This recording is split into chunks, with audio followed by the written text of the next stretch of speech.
તો હાલ એક મહત્વના સમાચાર સામે આવી રહ્યા છે, તેની પર નજર કરીશું। બનાસકાંઠાના ડીસામાં ગરીબ કલ્યાણ મેળાનું કાર્યક્રમનું આયોજન।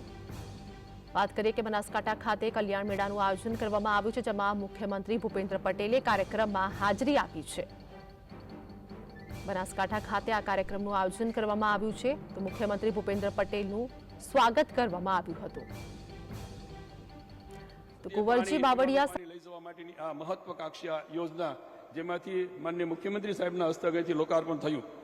આ ઉપરાંત પશ્ચિમ બનાસકાંઠાના દિયોદર અને કાંકરેજ તાલુકાને શુદ્ધ પીવાનું પાણી પૂરું પાડવા માટેની રાજ્ય સરકારે પાણી પુરવઠા વિભાગે લગભગ આ સુધારણાની યોજના 115 કરોડના ખર્ચે જે રાણકપુર ઓફટેક આધાર બનાસકાંઠા 3 એટલે જેથી કેનાલમાંથી પાણી ઉપાડીને શુદ્ધિકરણ કરીને એને પૂરું પાડવા માટેના સુધારણા યોજના જે બની રહી છે એ પણ આ વિસ્તાર માટે ખૂબ આશીર્વાદ બની રહેવાની છે।